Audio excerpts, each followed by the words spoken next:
Meus irmãos, o trecho do Apocalipse de Jesus segundo São João, do capítulo 14, que trata da ceifa, traz à nossa lembrança a parábola do joio, conforme foi contada por Jesus e narrada por Mateus no capítulo 13, versículos 24 a 30.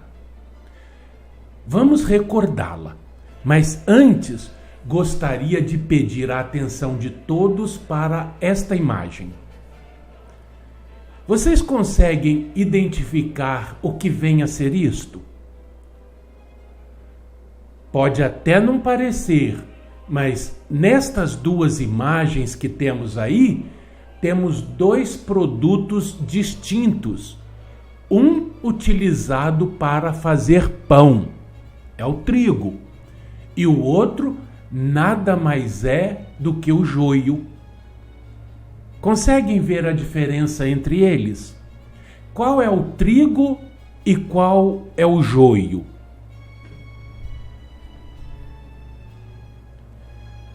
Garanto que se você não for expert, não saberá diferenciá-los. Mas vamos à parábola contada por Jesus. Outra parábola lhes propôs Jesus, dizendo: O reino dos céus é semelhante a um homem que semeou boa semente no seu campo. Mas enquanto os homens dormiam, veio o inimigo dele, semeou o joio no meio do trigo e retirou-se. E quando a erva cresceu e produziu fruto, apareceu também o joio.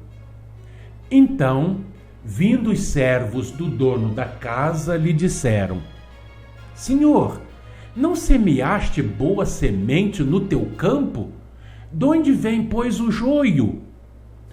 Ele, porém, lhes respondeu: Um inimigo fez isso. Mas os servos lhe perguntaram: Queres que vamos e arranquemos o joio? Não, replicou ele, para que, ao separar o joio, não arranqueis também o trigo. Deixai-os crescer juntos até a colheita, e no tempo da colheita direi aos ceifeiros: Ajuntai o joio, atai-o em feixes para ser queimado, mas o trigo recolhei-o ao meu celeiro. No mesmo evangelho, mesmo capítulo, o próprio Jesus explica aos seus discípulos a parábola. Assim, resumidamente, temos: o que semeia boa semente é o Filho do Homem. O campo é o mundo. A boa semente são os filhos do reino. O joio são os filhos do maligno. O inimigo é o diabo. A ceifa é a consumação do século. Os ceifeiros são os anjos. Desta forma, podemos então fazer uma releitura da parábola, substituindo as palavras e expressões da parábola inicial pelas que o próprio Cristo interpretou. Então, é assim: outra parábola lhes propôs Jesus, dizendo: O reino dos céus é semelhante ao filho do homem que semeou os filhos do reino no seu mundo. Mas enquanto os servos dormiam, veio o diabo, semeou os filhos do maligno no meio dos filhos do reino e retirou-se. E quando os filhos do reino cresceram e produziram fruto, apareceu também os filhos do maligno. Então, vindo os servos do filho do homem, lhe disseram: Senhor, não semeaste filhos do reino no teu mundo? De onde vêm, pois, os filhos do maligno? Ele, porém, lhes respondeu: O diabo fez isso. Mas os servos lhe perguntaram: queres que vamos e arranquemos os filhos do maligno? Não, replicou ele, para que ao separar os filhos do maligno, não arranqueis também os filhos do reino.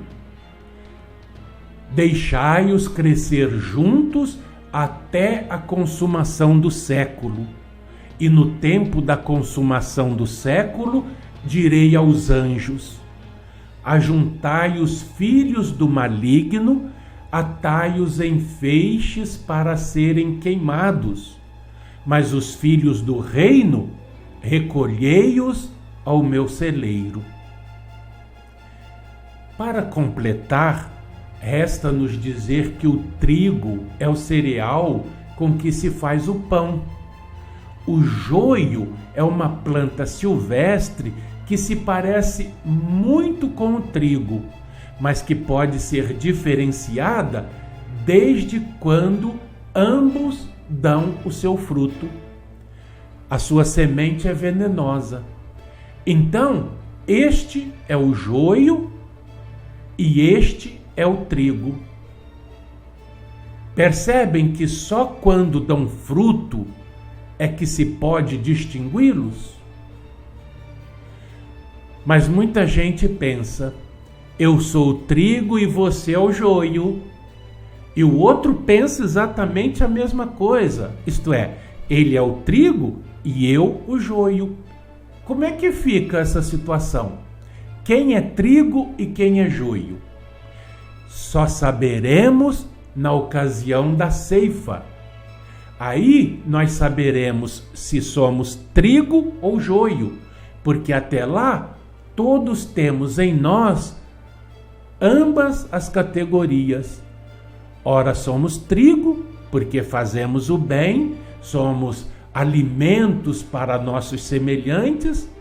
Ora somos joio, porque só fazemos o mal. Então, mudemos nosso modo de pensar e dizer: eu sou o trigo e você é o joio. Porque eu sou trigo e joio ao mesmo tempo, lutando para ser apenas trigo e deixar que o joio morra em si mesmo. Estamos bem entendidos? Então, um fraternal abraço e até a próxima com o estudo do Apocalipse de Jesus segundo São João.